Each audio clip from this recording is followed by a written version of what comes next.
siswa-siswi sekalian. Kemudian selamat pagi juga untuk seluruh pencinta akuntansi. Kita hari ini akan mempelajari persamaan dasar akuntansi. Mengapa kita harus mempelajari persamaan dasar akuntansi? Karena persamaan dasar akuntansi ini adalah merupakan dasar untuk mempelajari akuntansi yang selanjutnya. Apakah itu kita belajar jurnal, apakah itu jurnal khusus, jurnal umum, buku besar, dan laporan keuangan, semuanya dasarnya ada pada persamaan dasar akuntansi. Dalam persamaan dasar akuntansi, kita utamanya akan mempelajari dua hal. Ya, ada dua hal penting. Ya, ada dua penting. Yang pertama kita akan mempelajari namanya identifikasi. Kemudian yang kedua pengukuran. Apa yang dimaksud dengan identifikasi? Identifikasi adalah menentukan identitas yang terjadi atau menentukan identitas yang timbul atas transaksi yang terjadi. Contoh misalnya, dibayar gaji. Atas transaksi pembayaran gaji, kita harus memberikan identitas atas transaksi tersebut. Apa identitas yang timbul dari proses pembayaran gaji? Timbul yang namanya perkiraan beban gaji. Waktu kita membayar gaji secara tunai atau kredit, pastilah kita membayar gaji secara tunai, maka timbul perkiraan kas. Itu namanya proses identifikasi, memberikan identitas yang jelas atas transaksi yang terjadi. Kemudian berikutnya adalah alat ukur, mengukur. Di sini menggunakan satuan uang. Alat ukurnya adalah satuan uang. Inilah dua kegiatan utama yang nanti akan kita lakukan dalam proses pembelajaran persamaan dasar akuntansi. Para hadirin sekalian, siswa-siswi sekalian. Kemudian untuk yang selanjutnya, kita akan masuk pada bagian berikutnya, yaitu rumus dasar persamaan dasar akuntansi. Ya. Rumus persamaan dasar akuntansi. Di mana rumusnya adalah harta sama dengan utang ditambah dengan modal. Ini rumus yang paling dasar dan rumus yang paling awam yang biasa digunakan di mana-mana.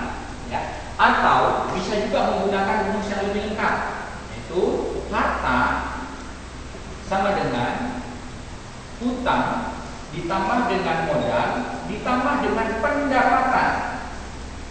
Ya, baru dikurangi dengan beban. Ini juga bisa, ya. Jadi ini rumus yang pertama dan ini adalah rumus yang kedua.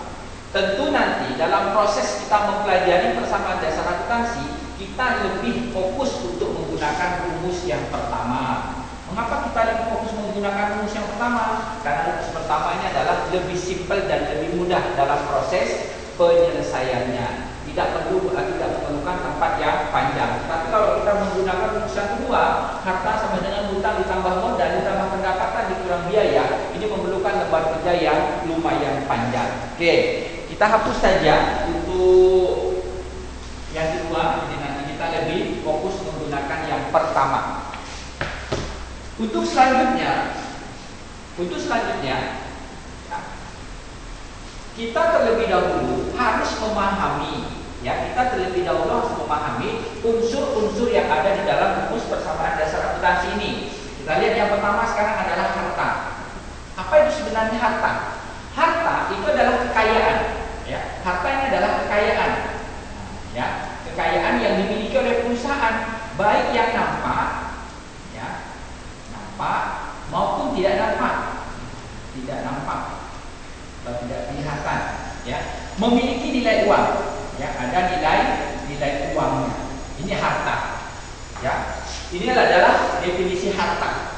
Harta adalah kekayaan yang dimiliki oleh perusahaan, baik yang nampak maupun yang tidak nampak, yang memiliki nilai uang. Ini definisi dari harta. Jadi semua yang ada di dalam perusahaan, ya, baik yang terlihat maupun yang tidak terlihat, yang memiliki nilai uang itu adalah harta milik perusahaan. Selanjutnya, harta ini terdiri dari yang pertama, ada dikenal dengan harta lancar.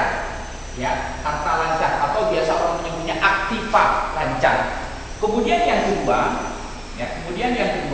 ada harta tetap. Ya, harta tetap berwujud. Kemudian yang ketiga ada harta tetap tidak berwujud.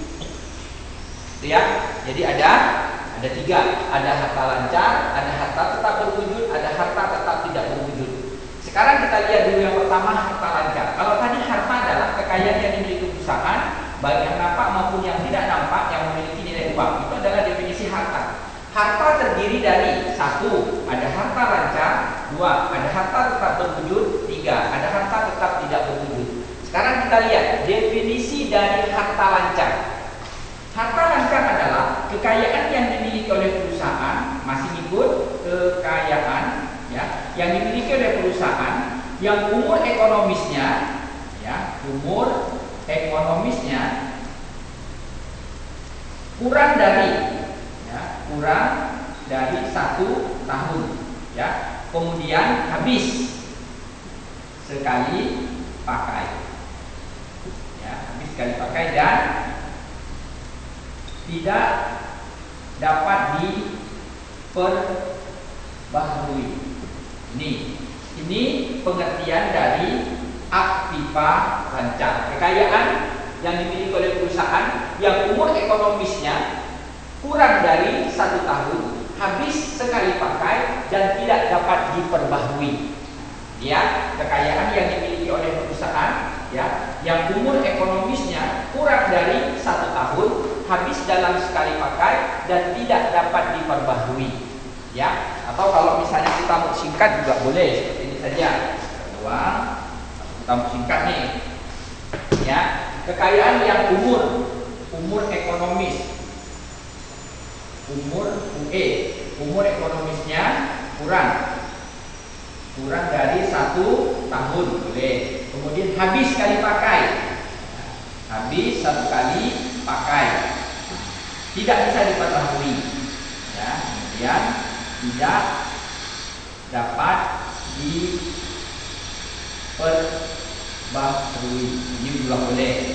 Atau yang pertama tadi juga boleh. Ya, kekayaan yang dimiliki oleh perusahaan yang umur ekonomisnya kurang dari 1 tahun, habis sekali pakai dan tidak dapat diperbaharui. Itu adalah pengertian dari aktiva lancar secara umum. Yang perlu menjadi catatan buat kita adalah contohnya. Apa saja contoh? Ya, apa saja contoh dari aktiva lancar? Ini contoh-contohnya. Pertama, itu ada kas. Ya, kemudian ada piutang. Ya, kemudian ada beban. Ya, beban dibayar di muka. Kemudian ada perlengkapan. Nah, dan lain-lain. Ya, ini adalah contoh dari aktiva lancar. Pertama ada kas, ada piutang, ada beban-beban dibayar di muka, ada perlengkapan. Kas ini tentu tergantung dari kebutuhan. Ada kas bank, ada kas kecil, ada kas di tangan. Ya, kemudian piutang juga sama, nanti ada piutang dagang, ada piutang gaji, ada piutang wesel dan sebagainya. Intinya ini dulu. Kemudian beban juga demikian nanti. Ada sewa dibayar di muka, ada iklan dibayar di muka, ada asuransi dibayar di muka, ada gaji dibayar di muka dan selanjutnya. Demikian juga dengan perlengkapan. Ada perlengkapan usaha, ada perlengkapan kantor dan lain sebagainya. Ini ketika kita mempelajari bersama dasar akuntansi cukup, ini saja sudah cukup. 4 ini yang bekal utama sudah lumayan untuk yang harta lancar. Berikutnya kita masuk pada harta tetap berwujud. Harta tetap berwujud adalah kekayaan yang dimiliki oleh perusahaan yang umur ekonomisnya lebih dari 1 tahun, mengalami penyusutan, kecuali, dan kecualinya nih, kecuali tanah. Ini adalah definisi dari aktiva tetap berwujud. Kekayaan yang dimiliki oleh perusahaan yang umur ekonomisnya lebih dari 1 tahun, mengalami penyusutan kecuali tanah.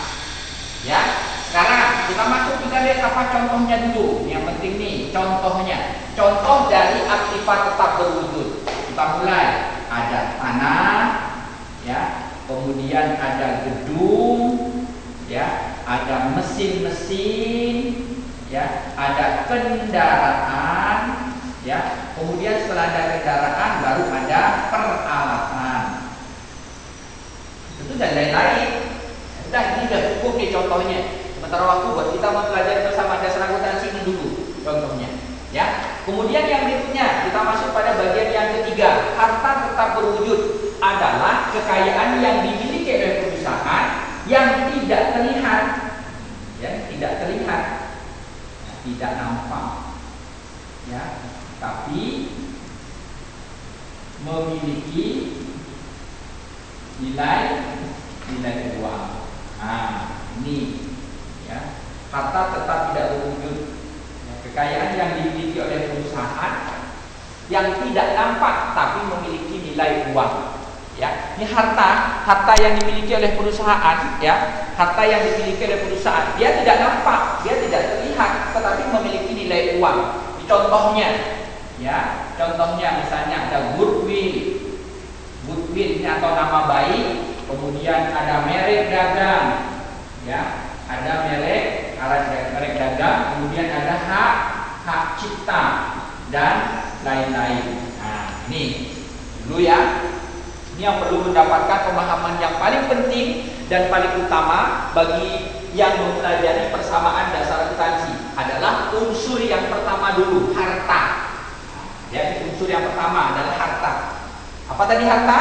Kekayaan yang dimiliki oleh perusahaan, baik yang nampak maupun yang tidak nampak, yang memiliki nilai uang.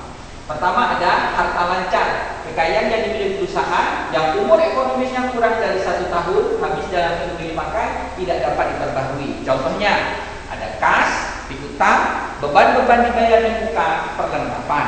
Selanjutnya harta tetap berwujud adalah kekayaan yang umur ekonomisnya lebih dari 1 tahun, mengalami penyusutan kecuali tanah. Contohnya tanah, gedung, mesin, kendaraan dan peralatan. Selanjutnya yang ketiga, harta tetap tidak berwujud adalah kekayaan yang dimiliki oleh perusahaan, ya, yang wujud fisiknya tidak nampak tapi memiliki nilai uang. Di contohnya ada goodwill, kemudian ada merek dagang, kemudian ada hak cipta. Itu adalah bagian dari yang pertama, harta dulu.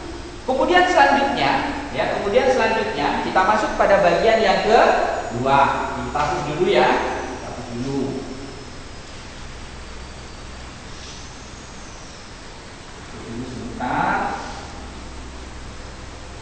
Ya. Selanjutnya kita masuk pada bagian yang kedua. Apa itu bagian kedua? Hutang. Ya, hutang atau kewajiban. Ya, hutang atau kewajiban. Hutang itu adalah kewajiban perusahaan kepada pihak lain yang harus ditunaikan, yang harus dibayar. Itu namanya hutang. Kewajiban perusahaan kepada pihak lain yang harus ditunaikan atau harus dibayar. Harus kita bayar, namanya juga hutang. Lawan dari hutang adalah piutang.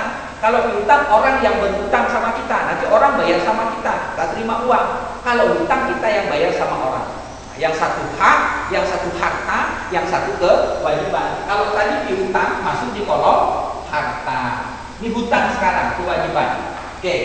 Hutang adalah kewajiban perusahaan lain yang harus dilunasi. Hutang adalah kewajiban yang harus dibayar kepada pihak lain. Hutang ini ada dua. Yang pertama ada hutang jangka pendek.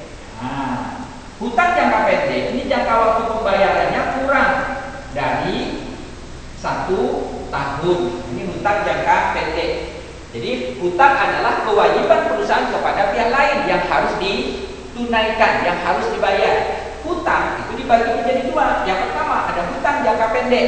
Apa itu hutang jangka pendek? Hutang jangka pendek adalah kewajiban perusahaan kepada pihak lain yang jangka waktu pembayarannya kurang dari 1 tahun. Contohnya, oke, ini contohnya. Yang pertama ada hutang usaha.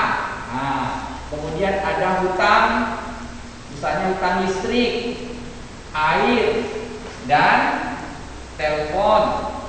Kemudian misalnya ada hutang gaji. Bisa jadi juga ada sewa yang masih harus dibayar. Ini juga sama hutang, cuman bahasanya beda nih. Yang masih harus dibayar artinya kita punya sewa sewa belum kita bayar, itu namanya hutang. Cuman bahasanya menggunakan yang masih harus dibayar. Bolehlah udah lanjut saja dan lain-lain. Kemudian yang kedua, ya, ada hutang jangka panjang. Oke, ini hutang jangka panjang. Hutang jangka panjang adalah kewajiban perusahaan kepada pihak lain yang jangka waktu pelunasannya lebih dari 1 tahun. Ya, jangka waktu pelunasannya lebih dari 1 tahun. Contohnya, nah ini contohnya ada hutang bank. Oke, kemudian ada hutang obligasi. Oke, kemudian ada hutang, ya, ada hutang hipotek. Oke, ini contohnya, ya, contoh-contoh hutang jangka panjang. Ada hutang bank, hutang obligasi, hutang hipotek. Mengenai bagian-bagian dari contoh-contoh hutang termasuklah harta, tentu dalam hal ini Bapak tidak menjelaskannya secara rinci karena nanti kalian bisa membaca langsung di dalam modul akuntansi yang Bapak buat, ya. Kalian bisa lihat apa itu pengertian hutang bank, hutang obligasi, hutang hipotek, itu nanti bisa. Dalam hal ini yang harus menjadi pemahaman buat kita bersama adalah kita harus paham dulu bagian-bagian dari setiap elemen pembentuk dari persamaan dasar akuntansi. Ya, minimal kita bisa menyebutkannya karena nanti dalam kegiatan pertama tadi, dalam kegiatan akuntansi melakukan 2 hal, identifikasi dan pengukuran, kita bisa menentukan jenis perkiraan yang timbul dari setiap transaksi yang terjadi. Bagaimana caranya? Kita harus menguasai contoh-contoh dari masing-masing harta, hutang dan modal, termasuklah nanti pendapatan dan biaya. Oke. Kita lanjut yang ketiga, modal. Untuk modal ini tidak perlu kita banyak membahas, ya, karena kalau modal ya modal. Tentu karena kita mempelajari persamaan dasar akuntansi, secara umum kita masih berada di area yang pertama, perusahaan perseorangan. Nah, perseorangan. Kalau perusahaan perseorangan ya modalnya ditulis sesuai dengan nama yang punya. Misalnya modal, ya, modal Tuan Anton, begitu aja, ya. Misalnya modal, ya, Nyonya ini, nah gitu saja, ya. Karena kita lebih banyak bergerak nanti untuk bersama ini perusahaan kecil, salon, bengkel kecil tentunya itu ya. Tuh. Kemudian yang kedua, kalau misalnya perusahaan ini badan hukumnya perseroan terbatas, ya, misalnya nih, maka modalnya nanti dibuat dalam bentuk modal saham. Ya, modal saham. Kalau misalnya nanti perusahaannya berbentuk koperasi, ya, berbentuk koperasi, berarti nanti modalnya ada simpanan pokok, simpanan wajib, simpanan sukarela. Itu ya, itu saja untuk mengenai modal. Jadi tidak perlu terlalu panjang-panjang kita untuk modal, yang penting paham, ya. Karena apa? Nanti kita kalau dalam buat persamaan dasar itu ditulis modal saja, nah, ya, ditulis modal saja, itu ya. Baik, kemudian yang selanjutnya, ya, yang keempat kita tambahkan yang keempat, ya. Yang keempat ini adalah pendapatan. Pendapatan di dalam akuntansi itu sudah ditulis dengan jelas. Yang namanya pendapatan ya pendapatan. Tulisannya sudah jelas. Misalnya pendapatan jasa bengkel, pendapatan jasa salon, pendapatan jasa reparasi, itu sudah jelas. Jadi untuk nama pendapatan bunga. Nah, jadi pendapatan adalah hasil yang kita terima karena kita melakukan suatu pekerjaan atau kita memberikan suatu barang, yang menyewakan suatu barang atau memberikan keterampilan kepada pihak lain. Nah, itu ya. Jadi itu namanya pendapatan atau penghasilan. Jadi penghasilan ini buah dari kita memberikan jasa, memberikan keterampilan, memberikan pengetahuan atau dalam bentuk sewa menyewa barang kepada pihak lain. Atas jasa yang kita berikan tersebut, layaklah kita mendapatkan penghasilan atau pendapatan. Gitu ya. Jadi nanti juga sama nih, di dalam akuntansi akan ditulis dengan sangat jelas, disebutkan dengan jelas. Ya. Jadi kalau penghasilan ya penghasilan, kalau pendapatan ya pendapatan, ditulis dengan sangat jelas sekali. Jadi jangan khawatir kalian akan tersesat. Kemudian baru yang terakhir yang kelima. Yang kelima adalah beban.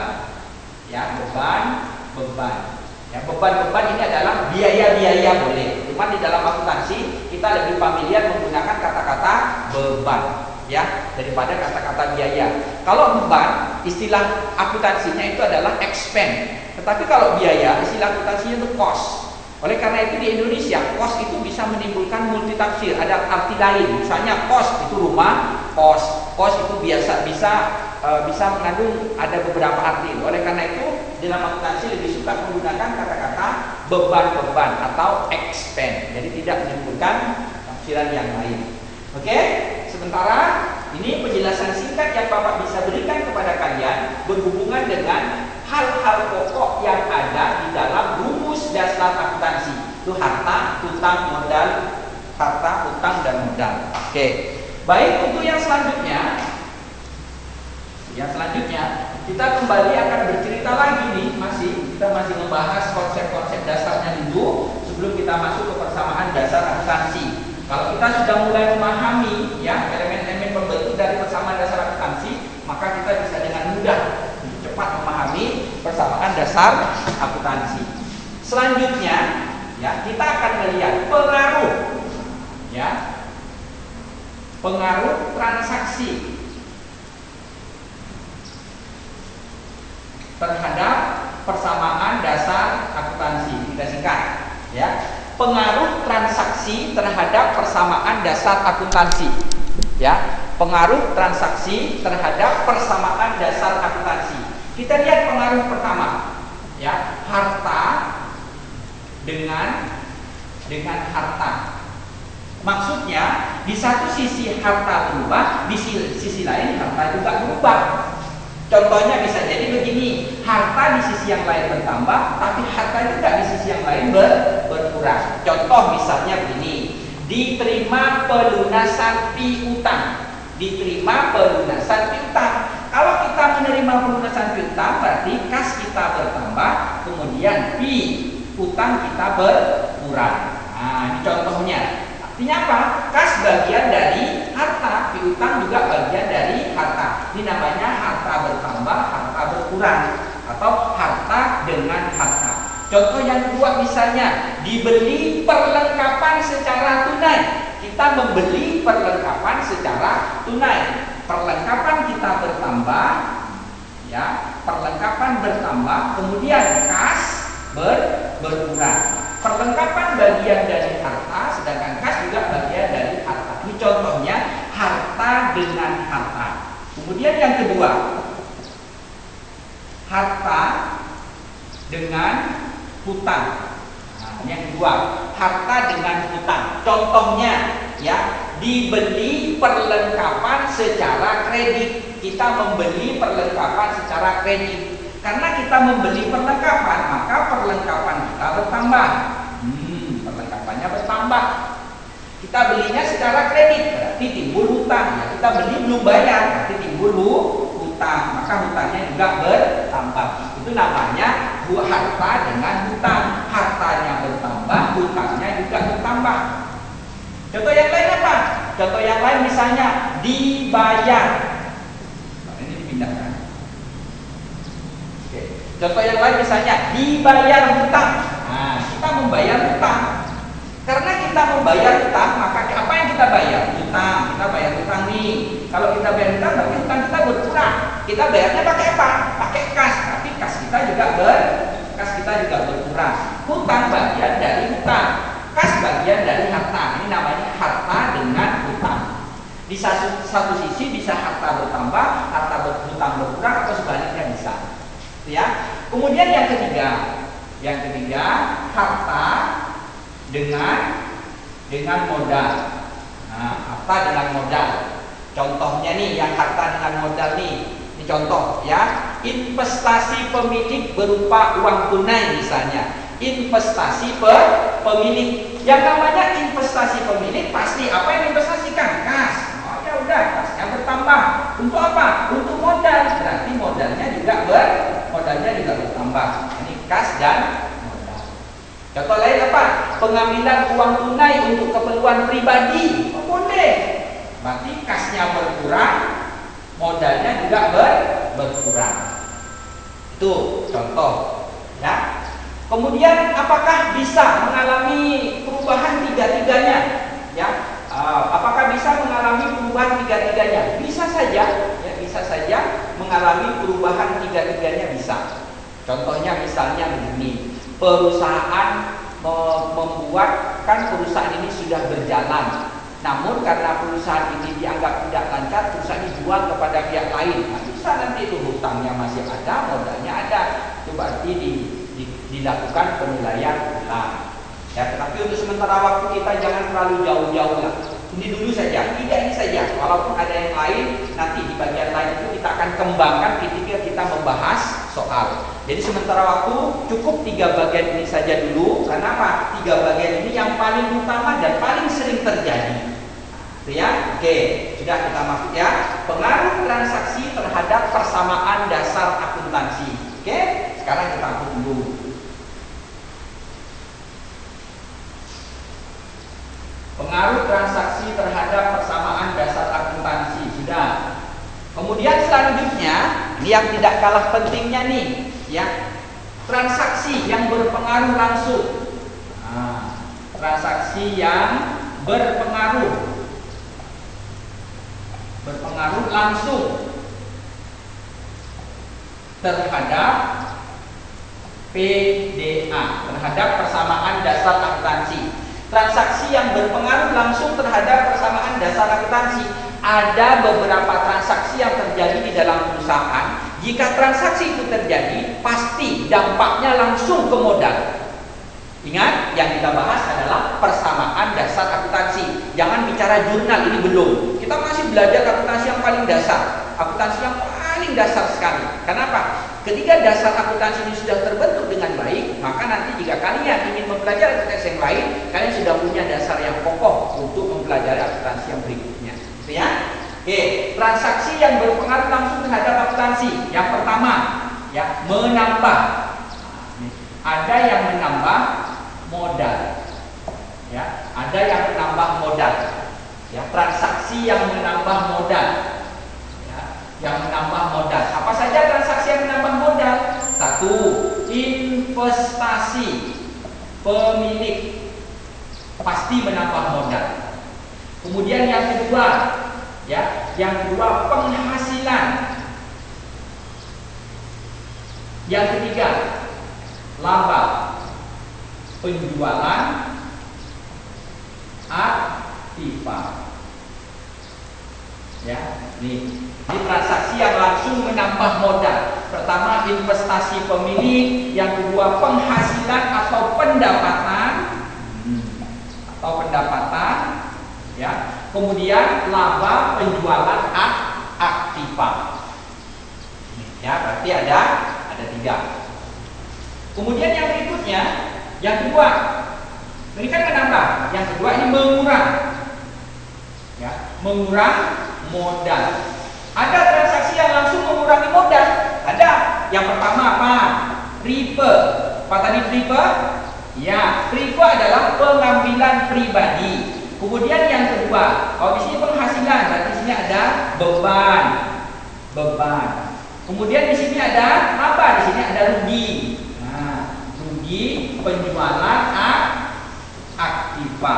Oke, ini ya. Pada saat nanti kita belajar membahas atau mengerjakan soal atau mengerjakan kasus yang berhubungan dengan penyelesaian persamaan dasar akuntansi, ketika kita bertemu dengan investasi pemilik, penghasilan atau pendapatan, laba penjualan aktiva, maka pasti modalnya bertambah.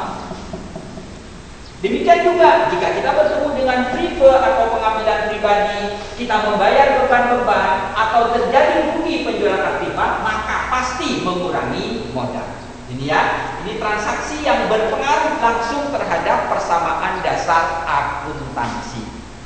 Oke, ini harus diketahui, jangan sampai tidak diketahui. Ya, karena ini dianggap sebagai sesuatu yang dasar. Oke, kembali Bapak hapus.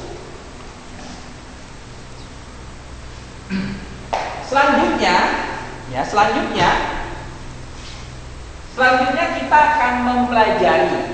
Ya, sekarang ini kita akan coba mempelajari. Bapak akan coba berikan contoh bagaimana cara menentukan, bagaimana cara kita melakukan 2 kegiatan penting dalam akuntansi. 2 kegiatan penting dalam akuntansi. Ya. Sebenarnya bukan 2 kegiatan penting ini. Sebenarnya kegiatan ini ada 3 atau bahkan ada 4, ada banyak, cuman Bapak buat dulu. Kenapa? Kita sedang membahas persamaan dasar akuntansi. Apa dua hal ini? Ya, dua hal ini tadi sudah disebutkan di awal. Yang pertama identifikasi, ya. Kemudian kedua pengukuran. Nah, identifikasi di sini menentukan jenis perkiraan yang timbul, ya, jenis perkiraan, ya, perkiraan yang timbul. Apa jenis nama perkiraan timbul? Sedangkan pengukuran ini adalah rupiah, uang maksudnya. Nih, ya. Dari dua hal kegiatan utama ini, ya, dari hal dua kegiatan utama ini, kita nanti akan tambah dengan satu kegiatan lagi, yaitu menambah atau mengurangi. Ini saja. Ini ya. Nih. Nanti di dalam persamaan dasar akuntansi kita tidak ada yang lain-lain. Bahasa yang kita pakai tambah kurang, tambah kurang, tambah kurang, tambah kurang. Ini hanya kurang tambah. Nah, ya. Jadi ini yang kita lakukan. Namanya ini adalah identifikasi, memberikan identitas dan pengukuran, menentukan nilai uangnya. Oke, kita kembali lagi ke sini. Ya, sekarang kita lihat contohnya terlebih dahulu. Ya, kita contoh bahasa enaknya mungkin contoh analisis transaksi saja ya. Menganalisis transaksi ini contohnya. Yang pertama nih contohnya misalnya investasi pemilik. Ya, contoh yang pertama adalah investasi pemilik berupa uang tunai. Investasi pemilik berupa uang tunai 1 juta rupiah, perlengkapan 2 juta rupiah. Misalnya ya, contohnya nih, investasi pemilik berupa uang tunai 1 juta rupiah dan perlengkapan 2 juta rupiah. Kita harus menentukan apa? Menentukan jenis identifikasinya dulu, menentukan jenis perkiraan yang timbul. Yang kedua, pengukurannya. Nah, sekarang kita tentukan dulu, kita identifikasi dulu. Investasi pemilik berupa uang tunai 1 juta dan perlengkapan sebesar 2 juta. Berarti timbul berapa perkiraan? 2 atau 3? Ya, timbul 3 perkiraan. Yang pertama adalah kas. Kenapa? Investasi pemilik berupa kas, kan gitu. Habis kas apa yang investasikan lagi? Perlengkapan. Nah, ya, kas dan perlengkapan ini dimasukkan kemana? Ingat tadi catatannya, yang namanya investasi pasti menambah modal. Tuh. Nah, jadi ini berarti identifikasinya sudah kita lakukan, memberikan identitas terhadap jenis perkiraan yang timbul. Maka timbullah 3 perkiraan. Pertama, kas. Kedua, perlengkapan. Ketiga, modal. Sekarang kita masukkan tanda tambah dan tanda kurangnya. Yang namanya investasi, pasti barang yang diinvestasikan bertambah. Apa yang diinvestasikan? Kas. Berarti kasnya bertambah. Apalagi perlengkapan, berarti perlengkapannya juga bertambah. Modalnya bagaimana? Ingat, yang namanya investasi pasti menambah modal, berarti modalnya juga bertambah. Ya, oke, sudah. Itu caranya. Yang pertama itu investasi pemilik. Ya, ini Bapak buat ini aja dulu ya, biar lebih paham nih.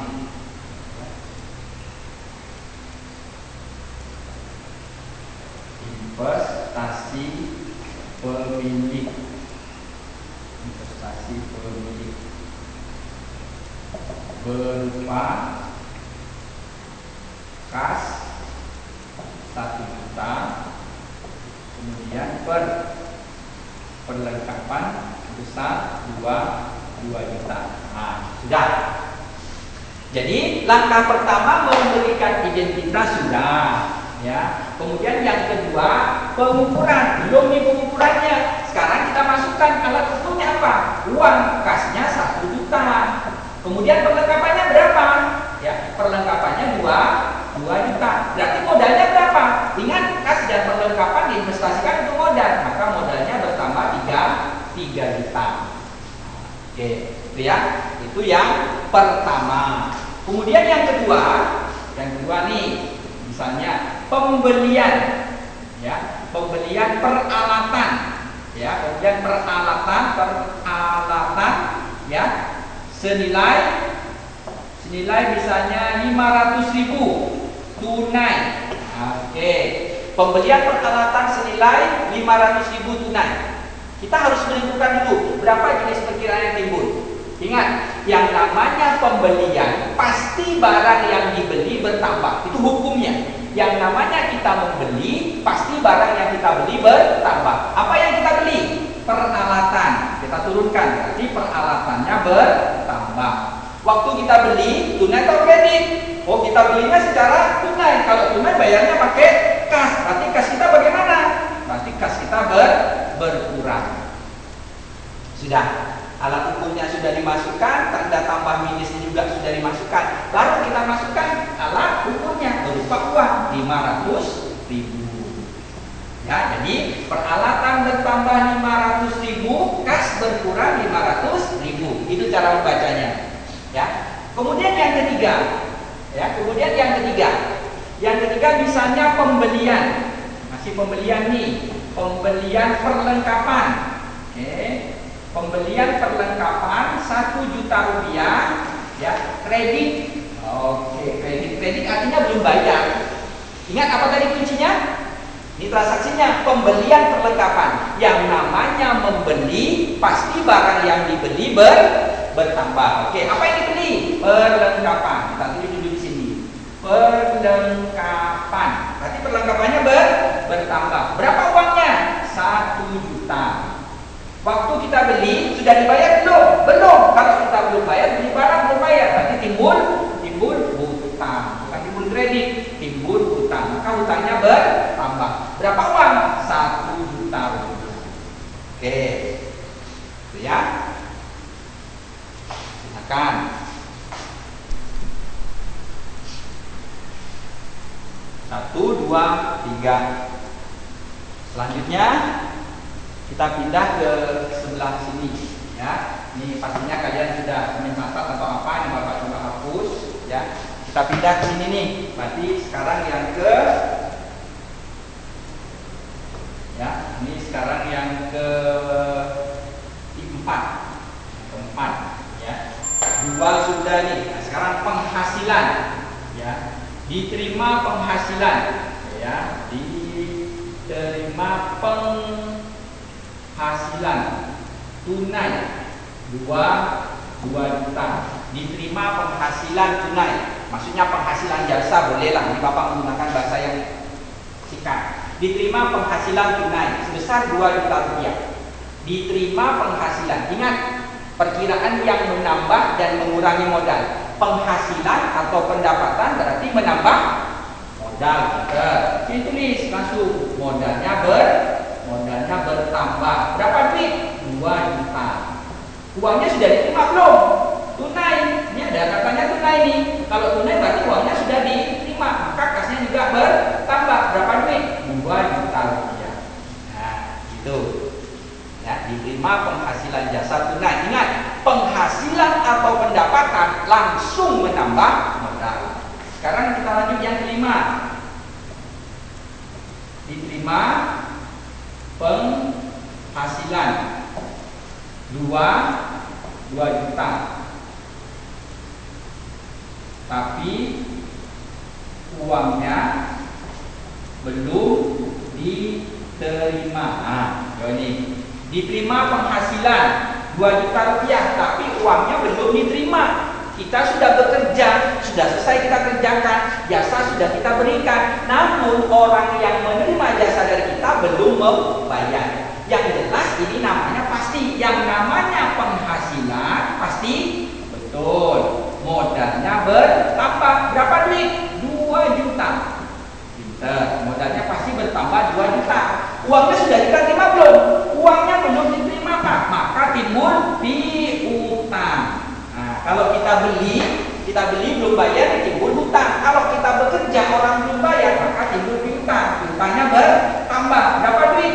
2 juta rupiah. Oke, ya. 1, 2 sudah 5 nih. Sudah 5. Penghasilan sudah, biaya sudah. Lanjut. Sekarang yang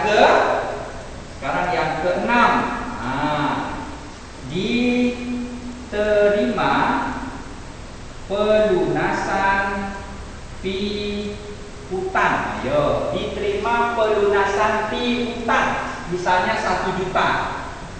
Ya, diterima pelunasan piutang. Kita menerima pelunasan piutang, berarti ada orang membayar hutang sama kita. Karena orang membayar hutang sama kita, maka bagi kita itu adalah penerimaan pelunasan piutang.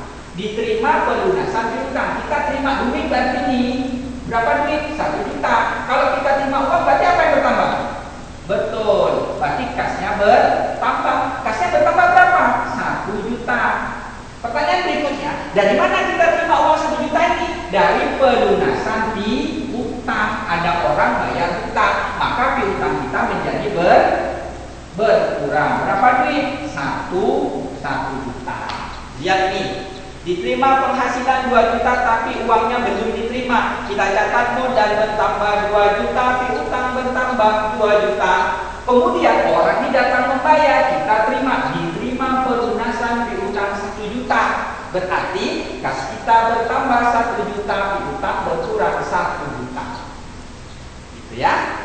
Lanjut, yang ketujuh. Oke, ini yang ketujuh. Yang ketujuh, membayar hutang. Ya.